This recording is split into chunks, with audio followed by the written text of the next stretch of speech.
have been seeing, and we talked about last week a little bit. But so I hope everybody had a chance to print those off and just kind of take a look, because there are some things in there that aren't highlighted. So they went through and they kind of highlighted some of the changes, but there are some verbiage and some things that they did tweak and add that I'll go over to make sure that we don't miss anything. So this first part here, of course, is a big one that we all like, is that personal property. And I won't stay too much on this because it's very self-explanatory, right?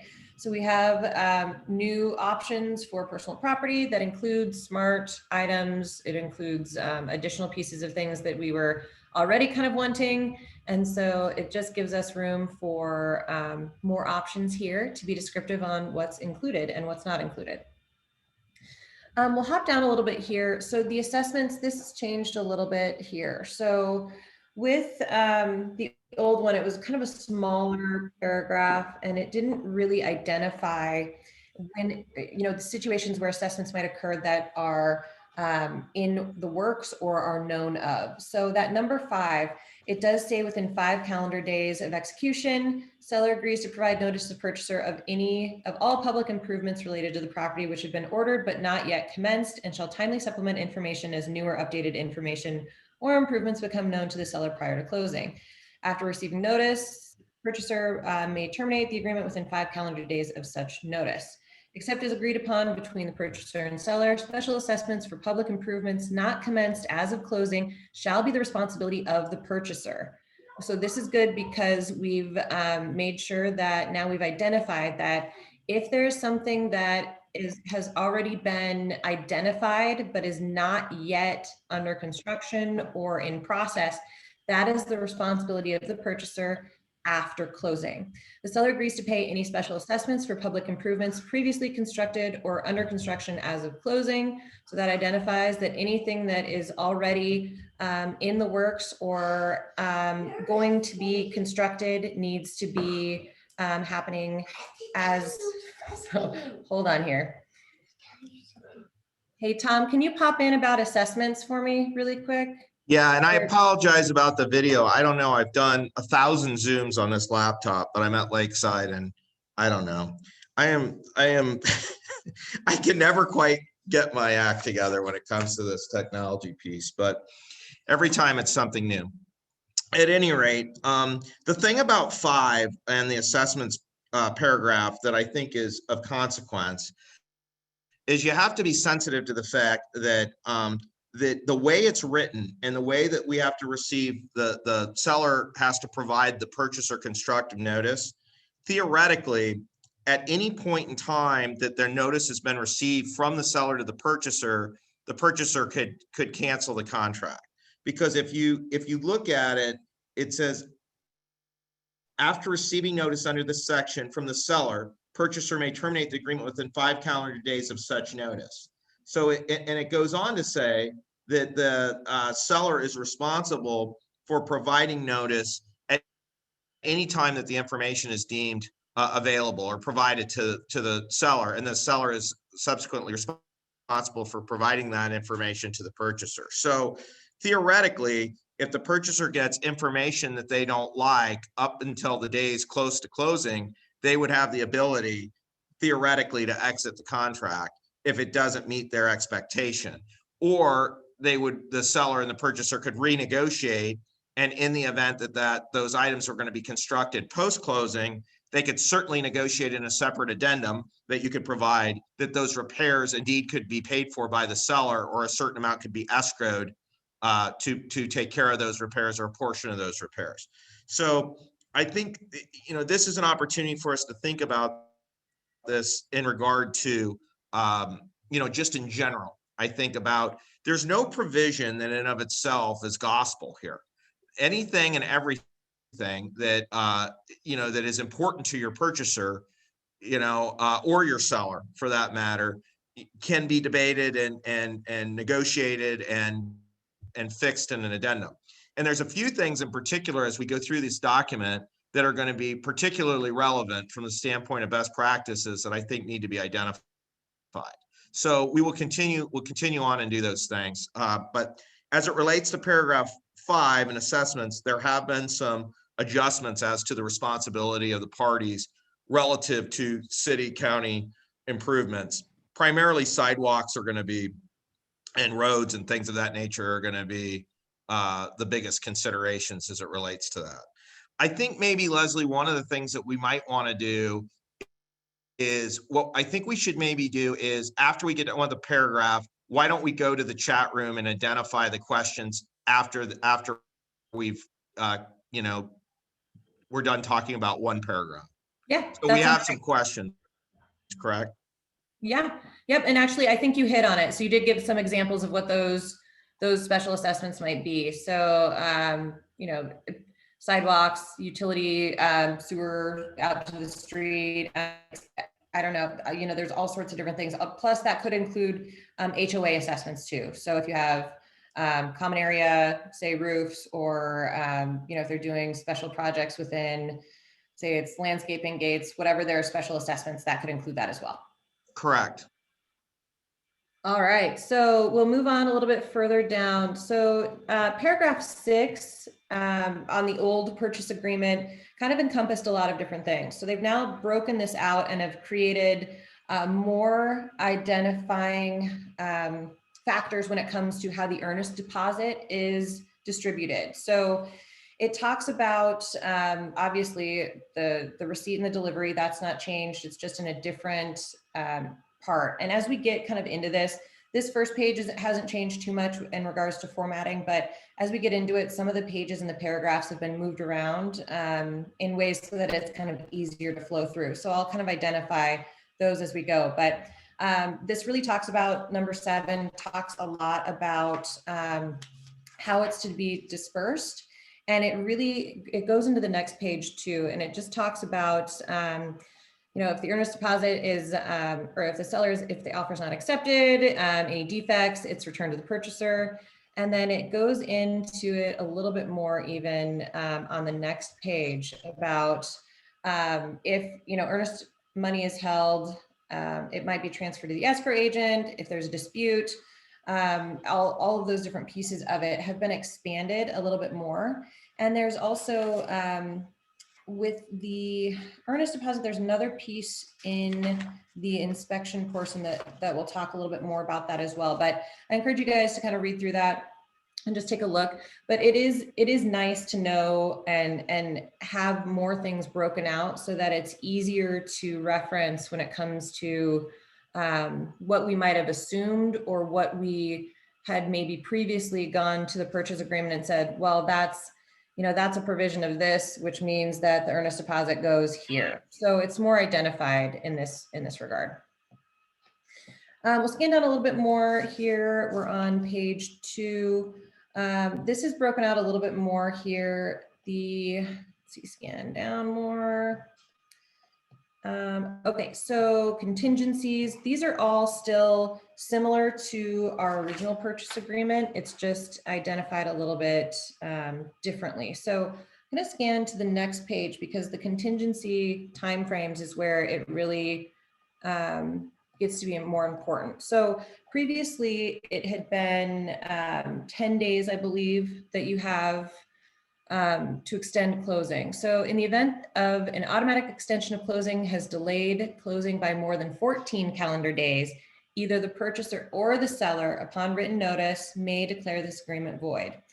We also have another identifier in that closing date piece of this, and that is also in number 13 here, that talks about that 14 calendar days. So that has changed. It used to be 10, and it also used to be that the seller could void it versus purchaser or seller. So now this gives more opportunity that either party can cancel the agreement if we're past that 14 days of closing. Obviously, there's always going to be a chance for renegotiations and pieces of that, but it does identify that we now have 14 days if we have an extension of closing. And in that number 13, it identifies section 8.22, 9.2, and 12.2. So that's if it gets extended or delayed because of your loans, your contingencies, or any title pieces to it too. Okay, so do we have any, I'm going to check the chat here because I'm kind of glazing or going through this pretty quickly here. Okay.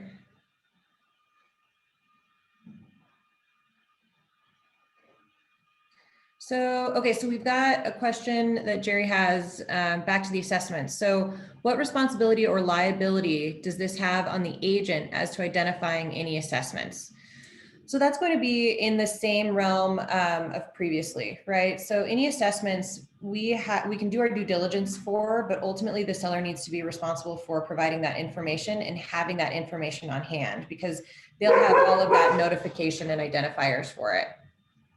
April asked that personal property that conveys, is the propane conveying in as is condition, or do we need to do a separate addendum that outlines the buyer proration if buyers are paying sellers back for propane left in the tank?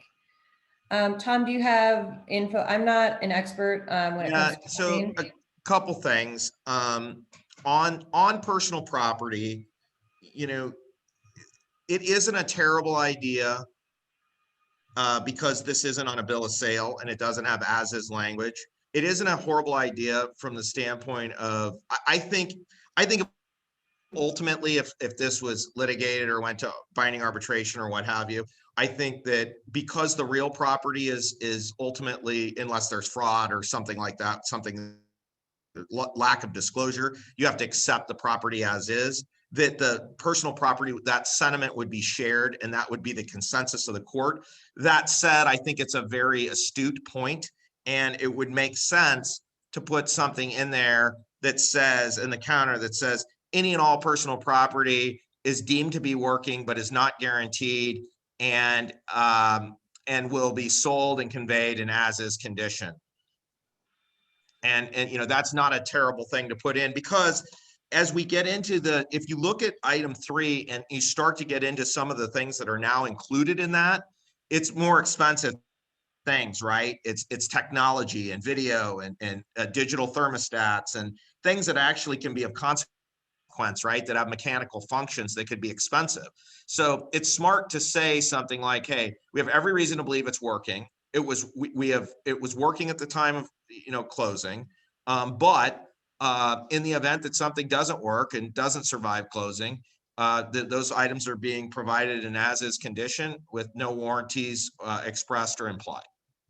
That would be smart to put. A couple other things I want to just point to in the closing date in 12.3, and I don't know, Leslie, if we were going back to that or not, but I think it's extremely important to denote that the closing date is not approximate. So the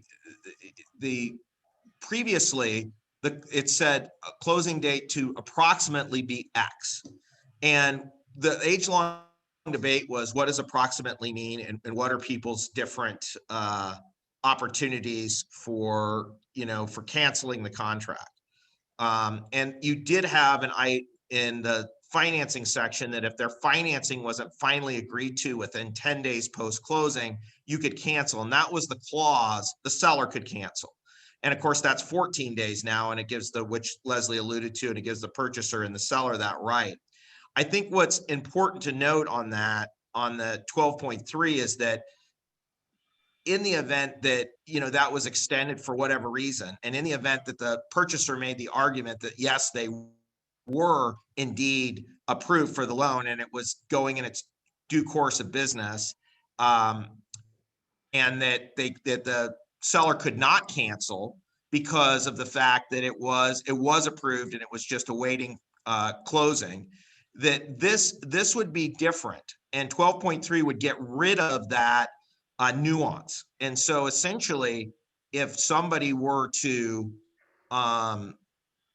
suggest that the day after closing, that 14-day paragraph or that 14-day approval period notwithstanding, they could make an argument. For example, if you had a cash deal, theoretically it should close right on the closing day.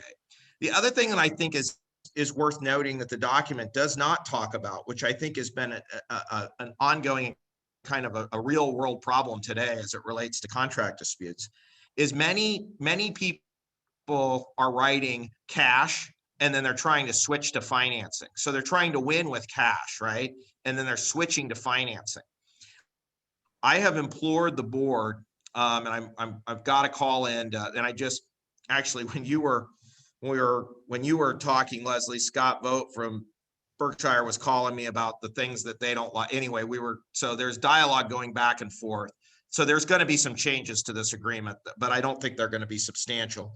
But at any rate, there's nothing in the provision that says that you can't do it, switch from cash to financing, but there's nothing that says that you can't. So my interpretation would be the following. I think that it is material to the contract. So I think if somebody said to you, hey, you can't tell us we can't switch to from cash to financing, there's nothing in the contract that forbids that. My argument would be, yeah, but then why is cash or the financing terms, why are those provided as a fundamental portion of the contract? So if there were material enough to be placed in the contract, then they're material from the standpoint of being relevant to the transaction. So in the final analysis, my position would be that you can't just willy-nilly decide you want to change from cash to financing, because that was a material consideration of the seller in accepting that offer. And so if somebody says to you, if you've got the seller, you're the listing agent, they say, hey, we're going to switch this. I mean, I think you can bull up. Now, there's certain instances where it doesn't make sense to, right? Because you're too far down the road. The people have tons of money and they're willing.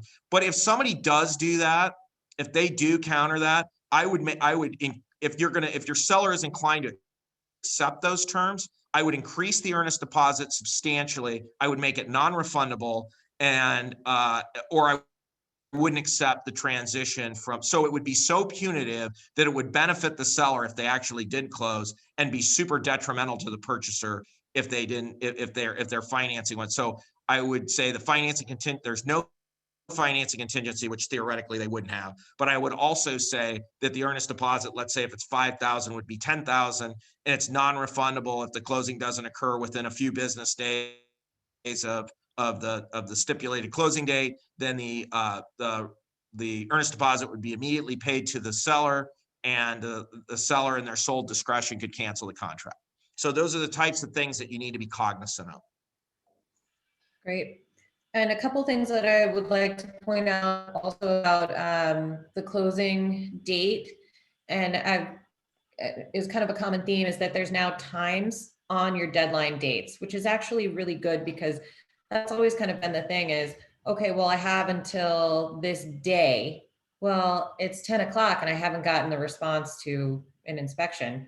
Are we getting it? Are we not? So now there's a lot more very specific time and day deadlines within the contract. So I encourage you guys to make sure that you're aware of those. Most of them are 4 or 5 p.m. So that kind of fluctuates back and forth on that. So some of the days they kind of consolidated and kept in and got to more of a consistent 14 days, whereas that was kind of across the board, but now those times are a little bit kind of shifty here and there. So the closing and closing date, no later than 4 p.m. on the day of closing.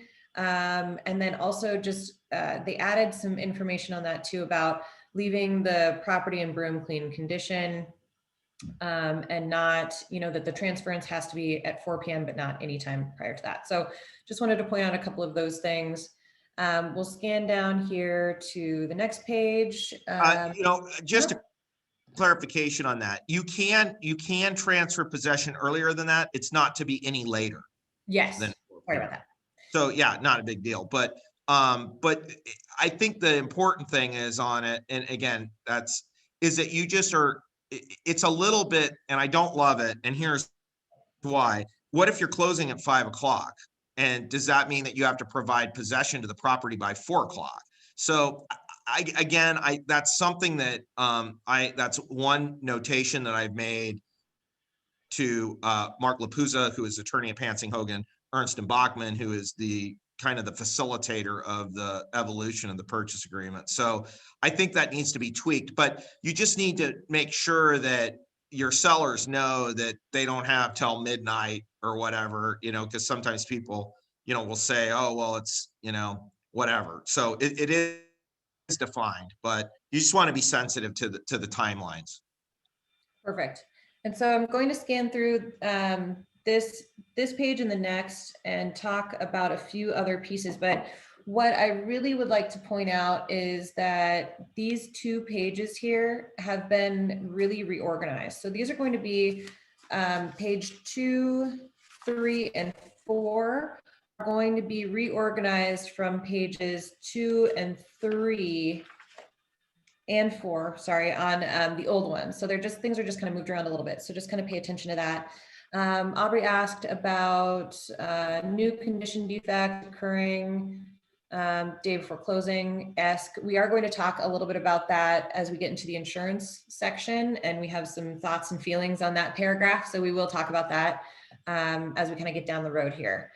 So this page, the biggest thing that we're going to talk about is the property inspections, but I want to make one quick note here is that the wood infestation, that has been changed. It used to be no later than 15 days of notification prior to the closing date, and now that's changed to 10 days prior to the closing date.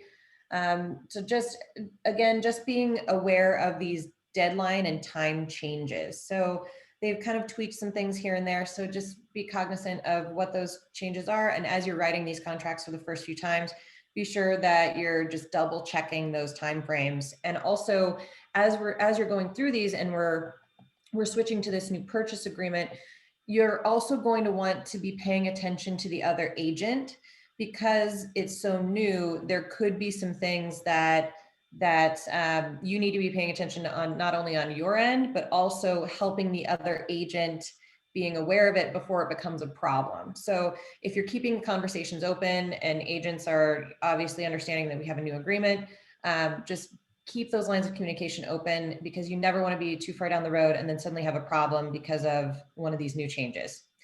So the biggest change that we've gotten, and I'm sure we'll have the most questions about, is the inspection period. So this has changed significantly from what we're used to here in the Omaha market, but not so significantly from what the Lincoln market is. So this is more of a due diligence period now. And so we have 14 days here. I'm going to scan through because it spreads across 2 pages.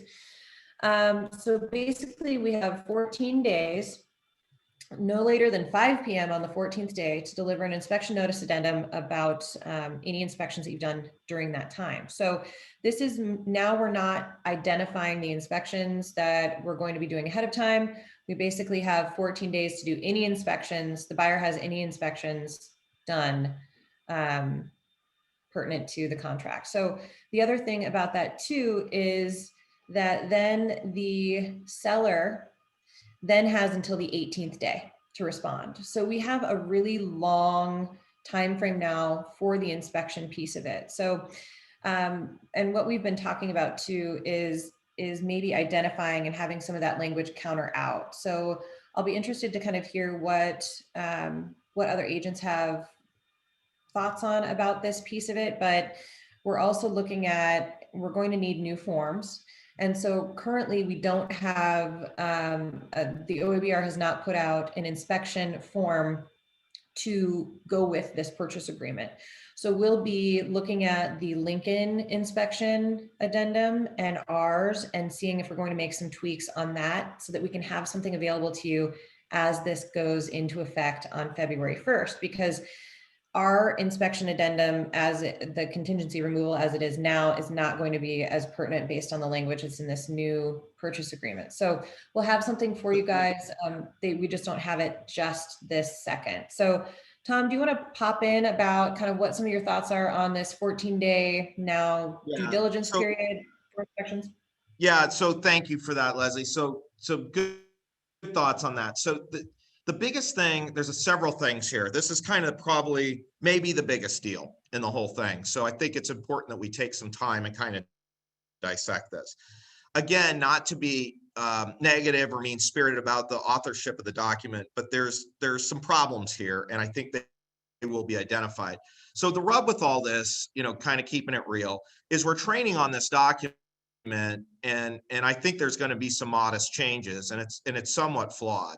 while I think the board is doing their very best in the confines of COVID, this thing was ramrodded through, and the timing of it has been difficult. And they haven't given us, they kind of gave the draft as kind of gospel. And, many of the major companies, Berkshire Hathaway, ourselves, I mean, basically were not consulted at a high level on some of the specifics of this. So there are going to be some modest changes because there's just some things that I think are fundamentally flawed. I don't want to loom on those too much, but I think they're relevant to point out, because if they don't get changed, we need to be cognizant of them.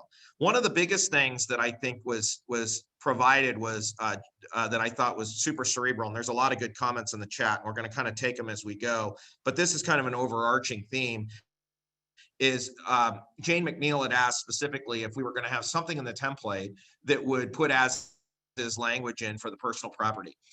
And it's a wonderful thought, Jane. The problem is that we can't substantively evolve this document because it is a uniform purchase agreement and it's owned by Great Plains Regional MLS. So what we're going to do is we will have some very specific language that will be provided into intranet and in .loop as best practices for countering certain language on certain provisions. And you'll be able to take that language out and utilize it when it's appropriate. So for example, we would put something, Jane, specifically as it relates to the as-is language that Mary Jane, that I think Mary Jane maybe asked about. So we will definitely have language as it relates to that.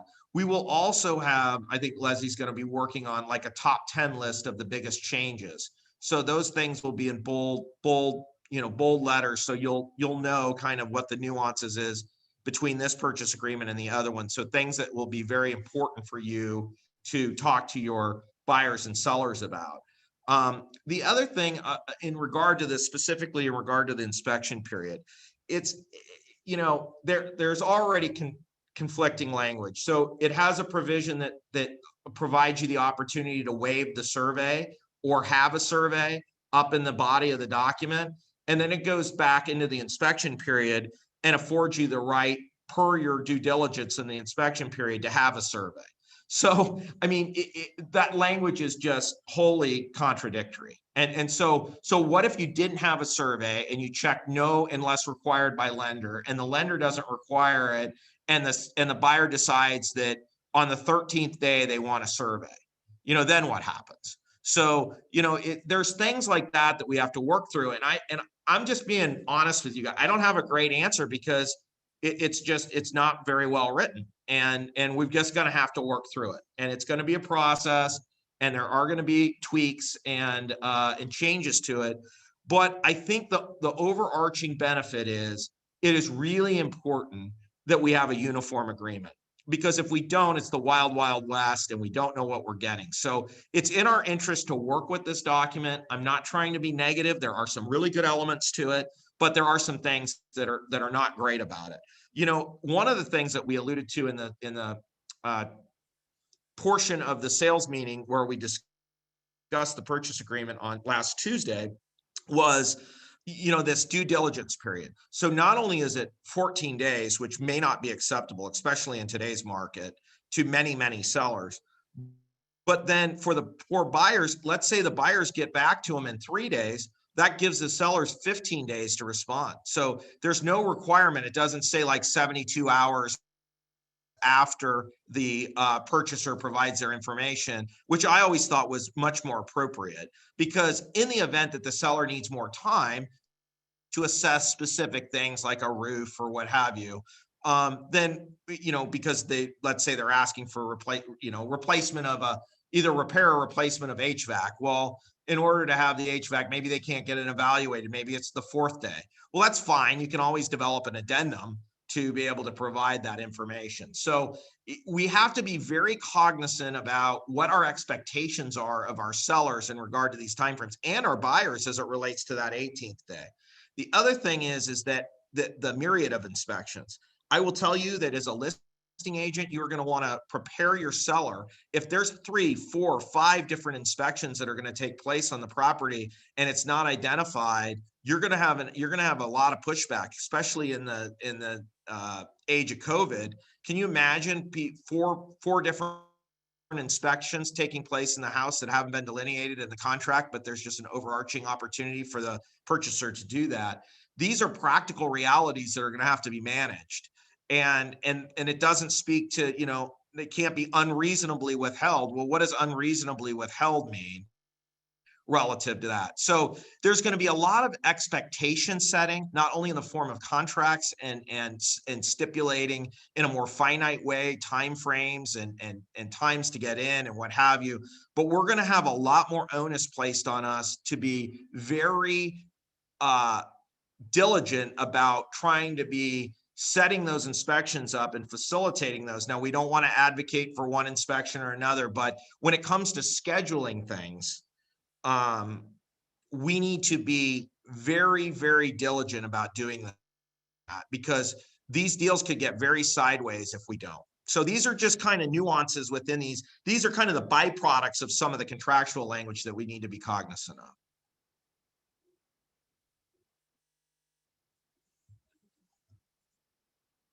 Sorry, I was on mute there.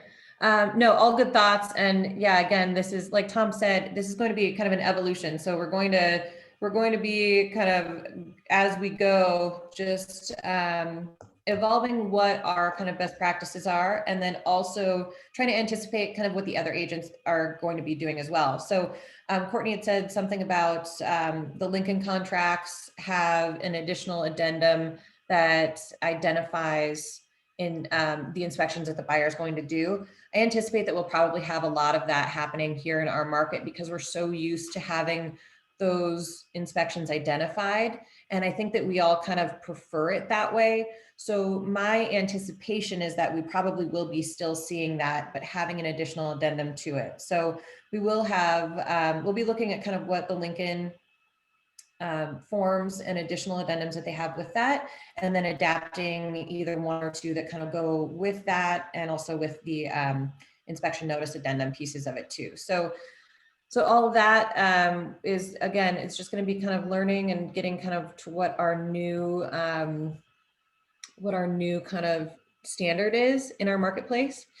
So one other thing, let's see, April was also asking about back to kind of the day of closing. So for example, she said if a closing occurs at 9 a.m., but possession doesn't happen until later in the day, say 5 p.m.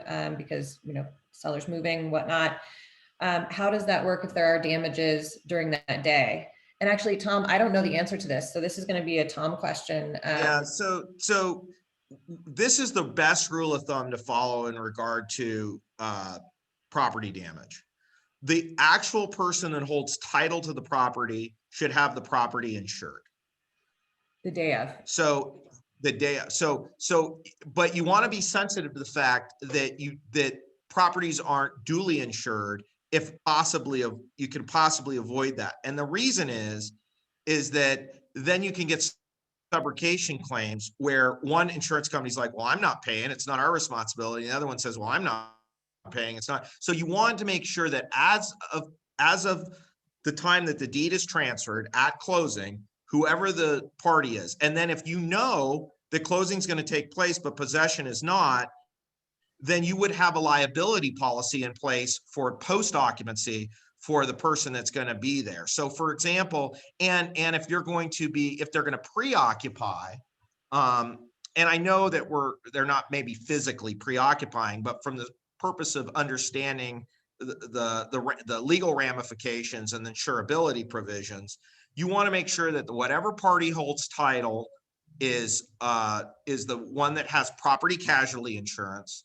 And then secondly, that the party that is not on title, but theoretically has possession, that they have a liability renter's insurance policy in place. So in the event somebody was hurt, for example, let's say that you let somebody move in ahead of time, but they were closing at 4 o'clock, but you're giving them possession at noon. And let's say during that time, one of their friends was moving them in and they slipped and fall and they tragically were killed as a result of that. and the heirs of that person that was tragically killed sue everybody, brokerages and everybody else, but the property owners, you would want to make sure that in that instance that you had that the person that was participating in the moving and had implored that person to help them, that they have a liability policy that would come into place on that, because obviously that wasn't the seller's intention. The seller didn't advocate for that person to be there. So that's why you want liability policies in place, is in the event that something transpires. But as far as owning the property, whoever holds title should have that insurance policy in place as it relates to property casualty. I don't know if that was the exact question, and I don't know how well I articulated it, but is that kind of what you think the spirit of it was? No, that was great. Yeah, that was all good info. And I think you expanded on it nicely too. So, And Brett, okay, yes. The February 1st thing, you're preaching to the choir. I think it's way too fast. Think it should have been pushed out till March or April, but they don't really care what we think. So I think the board is doing the best they can. I think there's a lot of good here, but there's a lot of nuance. And I think that in the advent of COVID, if I'm being honest, I think it's just very hard when people don't meet and we don't see everybody in person and we can't have a dialogue, face to face. It's just harder to communicate. And I think that this is one of the problems with that, if I'm just being honest. And it is a problem. We were at the executive board and they were having all sorts of problems figuring out how they were going to deal with nonconformity. So like what was going to happen if people didn't switch over to the agreement, and who owns the rights to the other agreement. I mean, it's a bit of a mess, but I think what we should focus on is what it's going to say. How, the general tenets, I think, are going to all stay the same. We'll work through the nuances. We'll be there by your side. I'll have lots of terminology and counter language ready. We'll be ready to go in the event. The reason we haven't rolled out, by the way, a response or the inspection resolution addendum is because I didn't want to roll something out and then the next day they have something and then we're reinventing the wheel again and people are getting confused and what have you. So, but rest assured, if we get through, the weekend and there's nothing there, then on February 1st, we're going to have a document in dot loop that is going to satisfy the inspection component, because we're going to have to. We're not going to have a choice. So, yeah, but that's kind of just, I mean, and I know this sounds kind of helter skelter, and it is, but and I agree with you, Carla. I think it's inappropriate that we're doing it, but I don't, we can't control it. So we're just working with what we got. Yep. So, okay, I'm going to talk quickly about radon. Yes, Jay, they don't have to identify that they're doing radon. However, the verbiage for radon is actually improved from the old purchase agreement, because it doesn't state now that the seller has to mitigate if it's over 4, but it does state that if it's below 4.0, which is, obviously our EPA standard, then the purchaser will deem that acceptable. So it does eliminate that liability that the seller has to mitigate radon if it's over 4.0. So there's at least that piece to it, but yes, they can do radon without having to identify that they're doing the radon inspection. A couple other things that I want to point out on this page that are not highlighted is in section or paragraph 20 under the utilities. That has been expanded to include any smart home devices. So basically this says that upon transference, all smart home devices need to be reset so that the purchaser can set up their own passwords and logins. And it also says that the seller needs to remove their ability to control those smart devices, because we know that we can control so many things from our phone, those logins and passwords. So that is now identified that those need to be transferred over at the time of closing. The other piece is that I won't talk too much about, but just want to let you guys know, is in number 22, they added a sentence about 1031 exchanges. So it does just indicate that purchaser or seller can reserve the right to classify this as a 1031 exchange, but it just says that each party shall cooperate, but that it should not incur any additional expense or delays because of that. And it really shouldn't. And now we don't need to disclose that, because that's kind of come up in the past where, do we need to disclose that it's 1031? Do we not? What's kind of those implications? What does that mean? What's already identified right here. Okay, so next page, we just have more, they've bundled up all of the disclosure pieces. So we've got seller disclosure, lead-based paint, any improvements, all of that fun jazz there.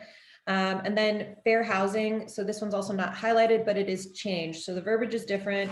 On our old contract, I believe it was equal opportunity. Now it's fair housing, and it just kind of goes into more detail about that.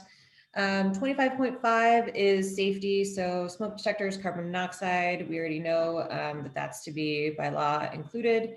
And then affiliated business arrangements. We've got all of that kind of included and wrapped up here.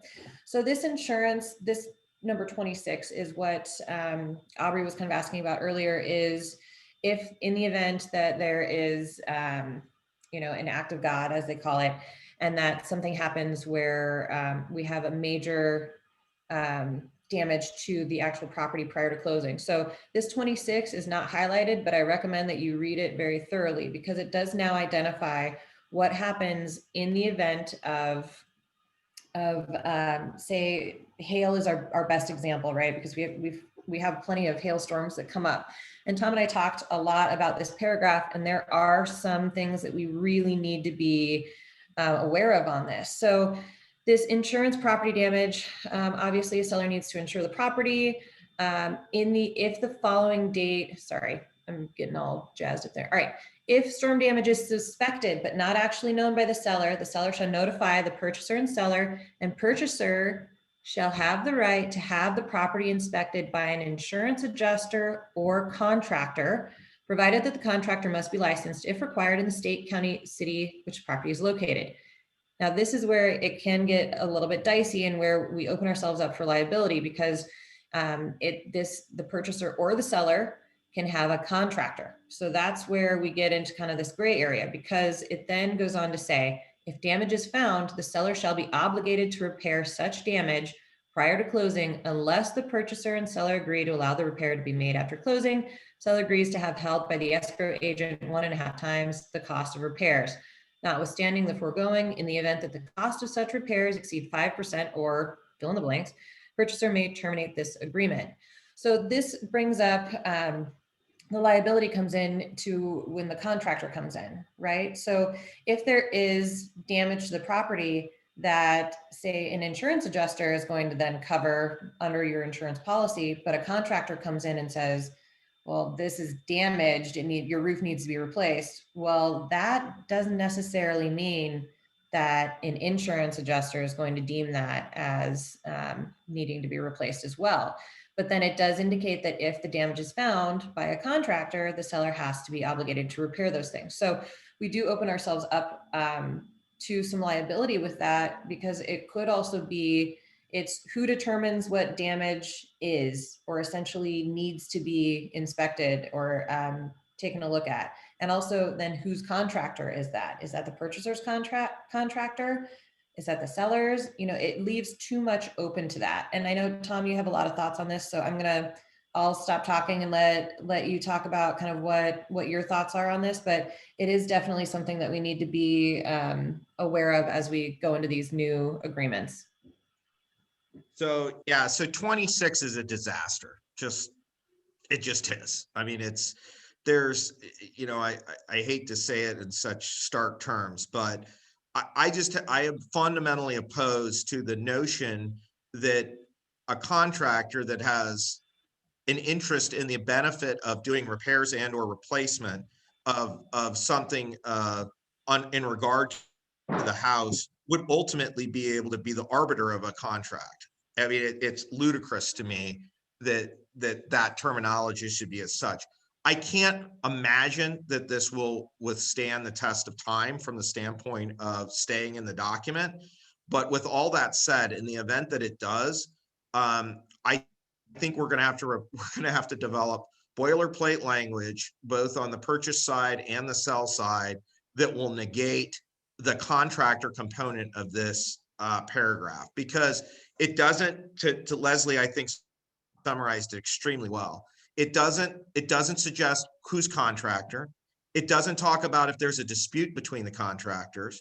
Then it goes on to say that in the event that it doesn't speak to the fact that if the insurance claim is denied, it doesn't discuss if the contractor determines one thing needs to be repaired and the adjuster determines something else needs to be repaired, which would take precedent. Those are not spoken to in the paragraph. So it is ladled with inconsistencies and opportunities for huge problems. It also goes on to say that that 1.5 times will be escrowed regardless, which is not always necessary. Many times we work with title companies and lenders to allow the check to be written and held in escrow by and payable directly to a roofer or a siding company or a window manufacturer. We have that happen all the time where we can get the actual amount and we apply the bid as an exhibit to the agreement, and we don't have to do 1.5 times. So I just think it's a real problem. So we're gonna come up with language that will, that will look at it from both sides. And I'm in the process of scribbling notes on language to counter certain provisions in the event that they're not out. My hope is that they will change the paragraph 26 substantially to better refine those conflicts that could occur. Yeah, great. I'm going to go back to a couple of questions. One of them, let's see, can we define the inspections buyer would want to do, or can seller ask that in writing? Yes, I anticipate that that's probably going to be happening a lot in our marketplace. Sarah asked, will the seller's property disclosure be adjusted at all for any of the changes to the personal property paragraph, specifically video doorbells, light switches, etc.? That form, the seller's disclosure form, is actually the Nebraska Real Estate Commission's required form. So that one will not necessarily go hand in hand with these based on the two different entities. So I don't anticipate that disclosure is going to change. I haven't heard any thoughts or rumblings from the Real Estate Commission that will be changing. So you can add in any additional pieces. Have your sellers add that in the extra portion on the bottom piece there. Let's see, does radon test fall within the inspection guidelines of 14 days? Yes, that will be required to be within the 14 days. Let's see, April asked, what happens if buyers do several inspections, invoices are submitted to title, and the deal dissolves over inspections? Is there any concern that unpaid invoices will stick with the home address instead of the buyer? Can a listing agent put parameters in place for having all inspection invoices paid immediately, or having all invoices submitted to title for payment before dissolving contract? Tom, do you have thoughts on that? Because that could occur really with any transaction. The invoice question that Aubrey posed? That April, yeah. Which, or was it April or April, yep. So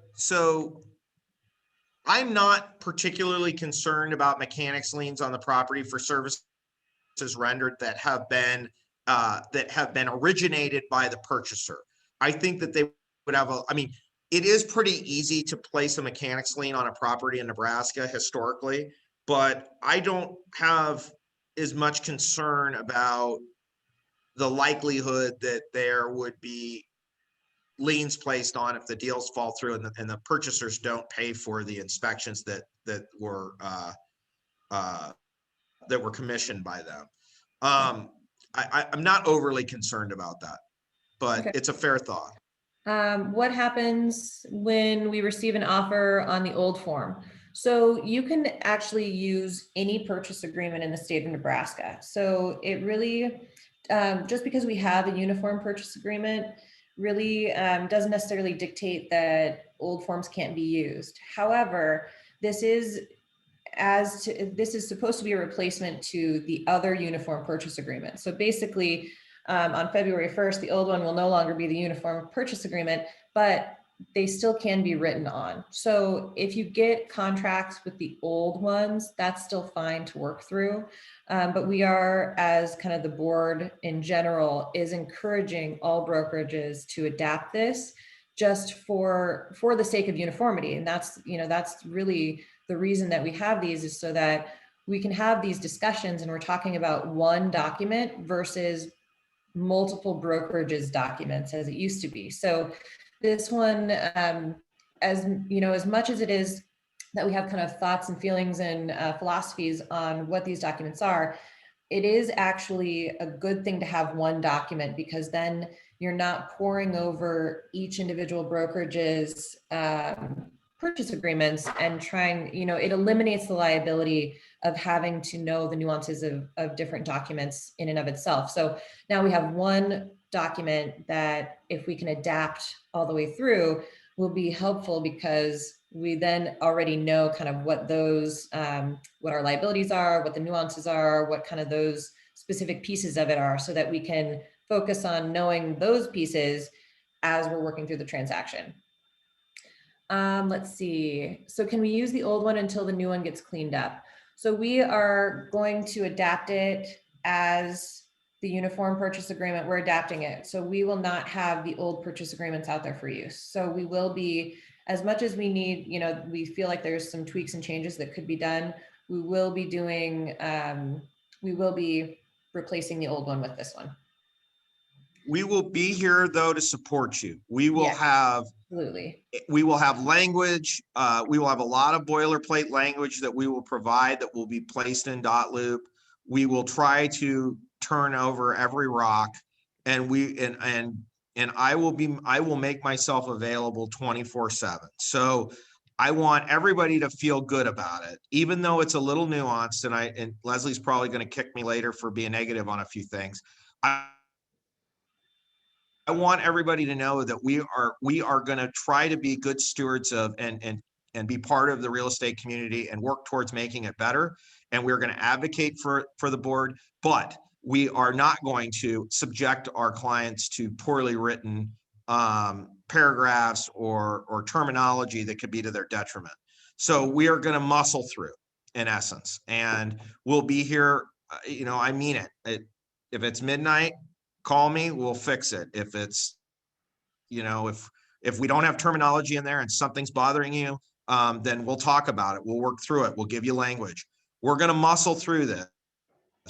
It isn't perfect, but I think it's the right thing to do to adopt. I think if we don't, then I think we're creating a greater problem than we are a solution. So it's not perfect, but we're going to get through it. Perfect. Okay, so we'll just keep kind of going through. There's only a couple of other things that I want to point out, and then I'm not sure if Nate's on. He was going to talk about title and expanded versus basic. But number 27 is the notice, delivery, and time. So this is in addition to the purchase agreement, which I think is good, because again, a lot of the verbiage that's been changed is to eliminate any gray areas that we've come across previously. So this one just says that, everything needs to be delivered. You could do an email or hand deliver by 5 p.m. It also says that measuring the number of days elapsed for any notice, the counting of the days shall exclude the day of the triggering event or notice. So this has always been an implied piece of it, that you don't count the day that that essentially it starts. You count the time frame start the next day. So that's now identified here. So there's no questions as to, is this one day? Does this day count? Is the next day? It's always it excludes the day of the actual event. Okay, so the next page really is going to be all about our lovely arbitration and mediation. So this one has been just reorganized. So there's not any different verbiage. It's all the same. However, the initials and the waiver, if you are going to be removing that section, goes on to the next page. So it's in kind of a really funky spot and it's broken up. So the thing about it is that you have your initials on the page before that to basically acknowledge that that you've seen that page and read through it. But then on the next page, you have, if you want to waive that arbitration mediation piece of it. So before it was up at the top, now it's closer to the bottom. So I think that the reason that they did this was to try to eliminate more questions by putting it in a spot that's not so out there, I suppose. So before it was kind of in your face right at the beginning of the paragraph, and now it's more towards the bottom. So if they would like to waive that, that's still there. No changes, it's just changed in the way that it's organized. And then paragraph 33 is just, it goes into more detail about some of the forms and things that could be attached. And so we'd had a question prior to this about kind of the general thought process of, do I select all of these that I'm including? Do I not? And also getting a lot of contracts that don't have these filled out with what's attached. And so in our conversations, we'd kind of talked about, well, what does that then tie us to, right? So is there anything that could hold up underwriting or, any piece of that as we go that is going to tie a document to the purchase agreement specifically versus having it just separately attached? So Tom, I don't know if you wanted to pipe in with any of your thoughts, because we've kind of gone back and forth about, what is best practice, and is there a liability if we select something that is then maybe accidentally checkbox that wasn't actually included? So it's kind of a catch-22.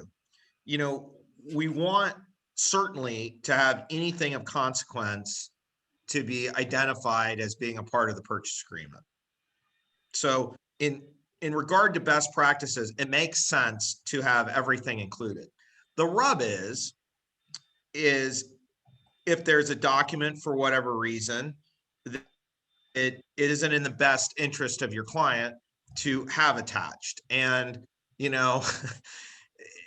so people are gonna be like, well, what the hell are you talking about? The fact of the matter is that on occasion, I have heard, I'm certain that we have never done this, but on occasion I have heard that there's been a situation or two where there's been an addendum that's been executed that's not been required to be provided to an underwriter, and then and they didn't ask for a particular document, and that document may or may not have been instrumental in the contract being further scrutinized in underwriting.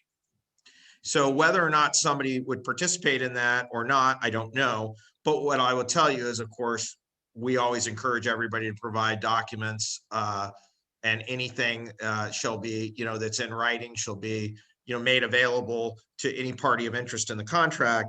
But in the event that there was a document that was executed that you didn't want necessarily identified here because another third party, it wouldn't be in your interest for them to see that, but this would identify that it was made available to them, that might be to the detriment of your client.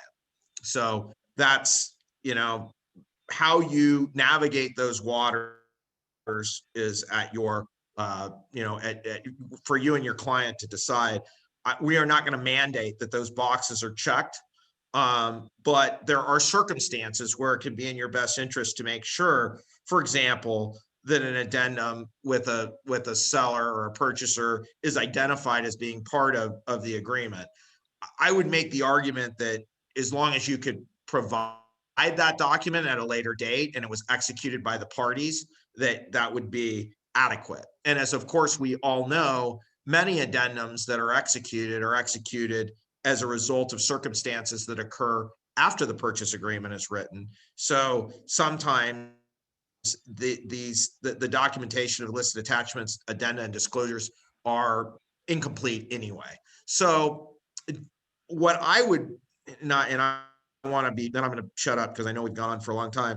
What I think would be more helpful is if we had a provision that discussed the pre-approval letter and what it needed to entail and some general requirements of it, and then some general requirements of the borrower as it relates to that, which is the case in many contracts in different states, one being Arizona that I'm licensed in, it's very clear in the contract what the requirements and obligations are of the purchaser and the lending institution.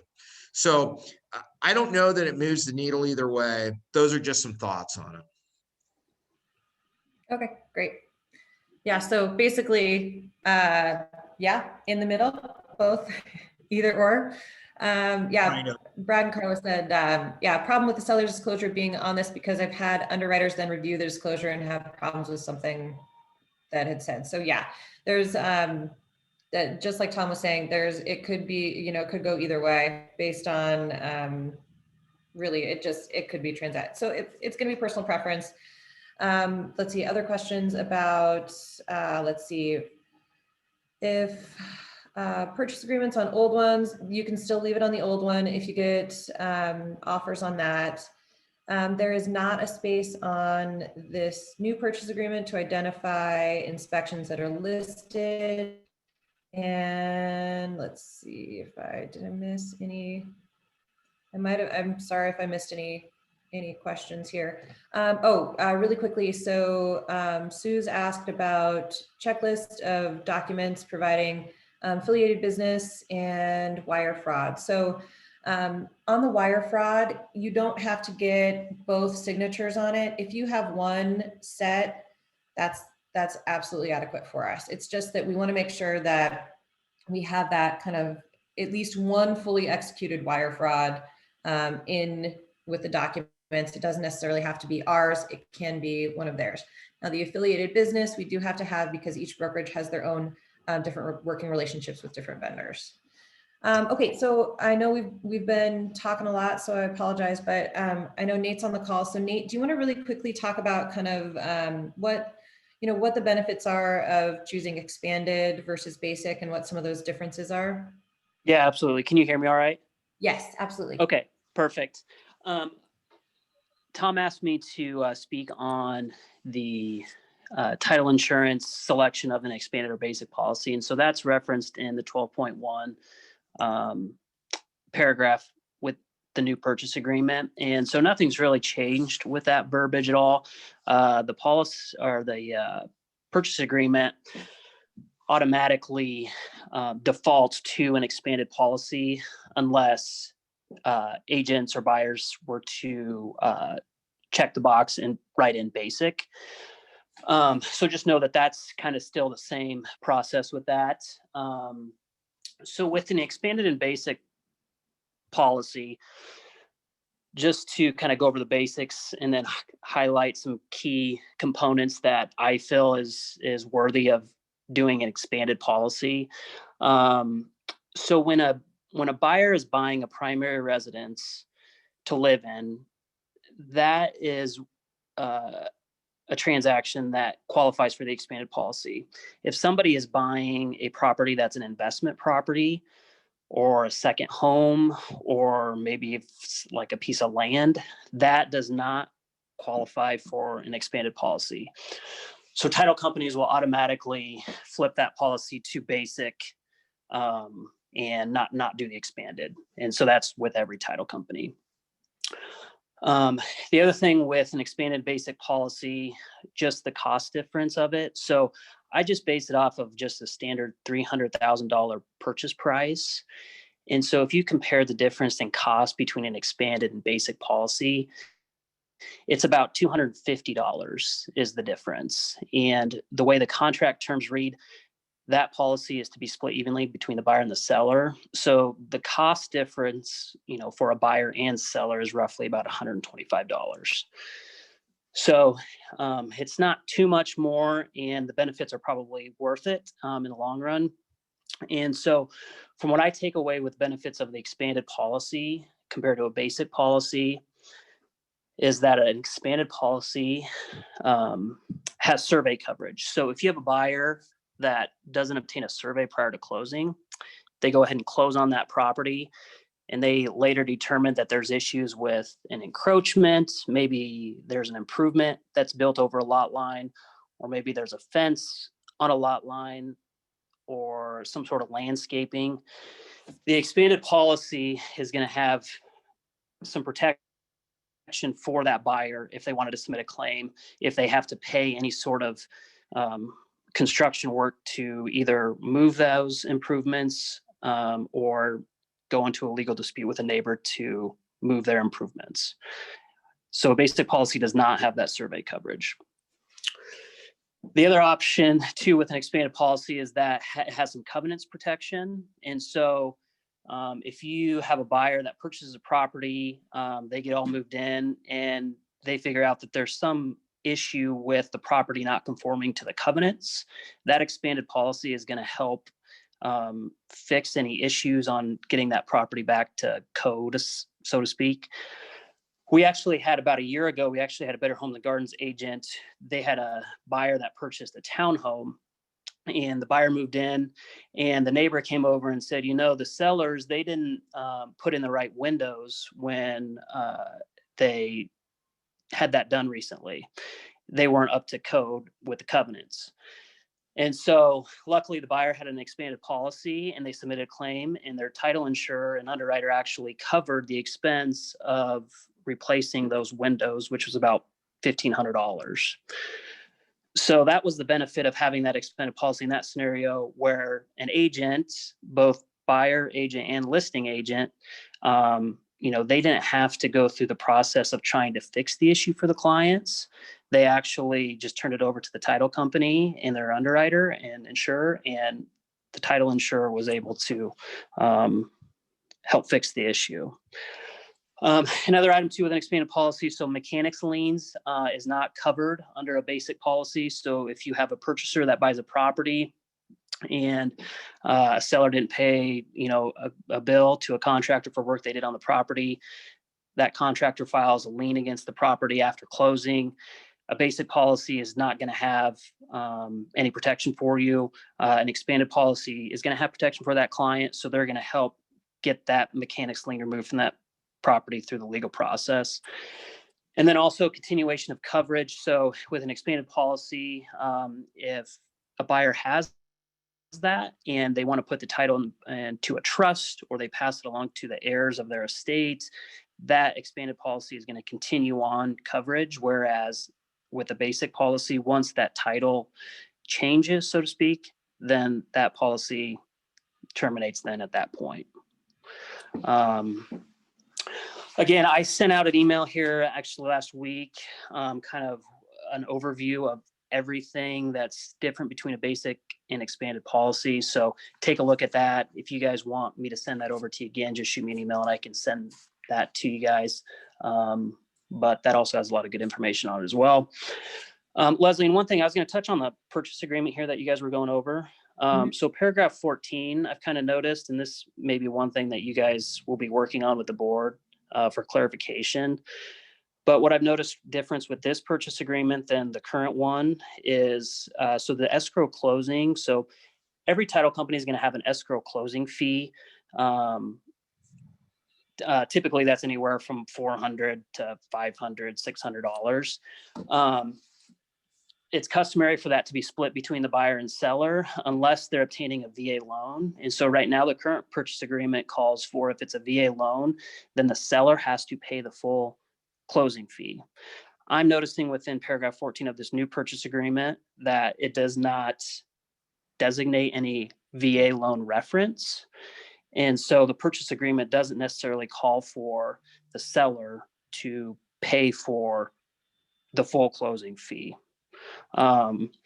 That falls in line more with like the Lincoln purchase agreements. So I see that within the Lincoln contracts where it states at lender's discretion, if the buyer is not able to pay the escrow closing fee due to the lender's underwriting, then typically that escrow closing fee stays split. But in this particular contract, it's not designating the VA loan requirement for the seller to pay that full escrow closing fee. So that's probably something to keep in mind and watch for, because that will affect how you guys end up estimating your cost sheets for people. Great point. Great points, Nate. That was fantastic. So that was, so kind of just from a financial perspective to kind of recap, you know, essentially essentially on a $300,000 purchase, all those items of consequence can be avoided for the amount of $125, assuming that it's being split between the parties. So I think it makes a very compelling argument for us to advocate for expanded coverage, given the nominal cost and the overarching benefit. Yeah, Yep. great. Thank you so much, Nate. I really appreciate it. Yep. All right, well, so we're going to wrap up everything. And if you have any questions, Tom and I are available. We also are doing drinks with your broker on Thursday at 4 p.m. And this will be the topic of conversation. So we'll be talking a little bit more about kind of best practices. We won't be so much in kind of the logistics and specifics of how the document works, but more best practices, having conversations about how we anticipate using it.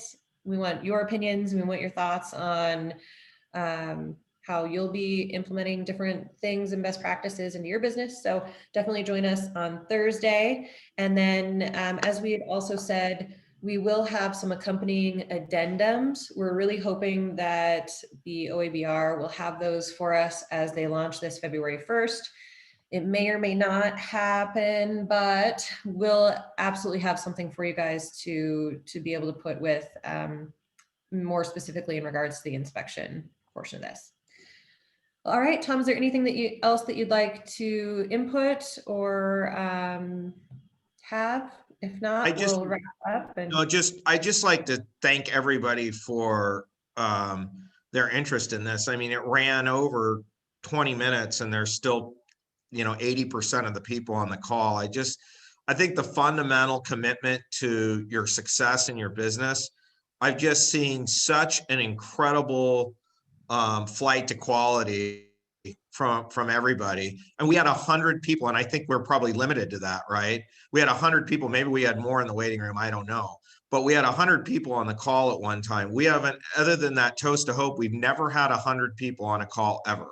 I mean, that means that basically half of our practicing realtors participated in this call. I mean, to get that kind of participation is unprecedented. So I'm so impressed with the way you guys continue to invest in your business and grow. We're having another great month, anticipating 30 or 40% growth over last January, and we're doing it responsibly again and for the right reasons and the right way. And I just can't tell you how impressed I am and how humbled I am by everybody's accomplishments. So thank you for your investment in yourselves. I greatly appreciate it. Yep, and actually, thank you to Leslie. Thank you to Leslie for doing such a fantastic job vetting this document.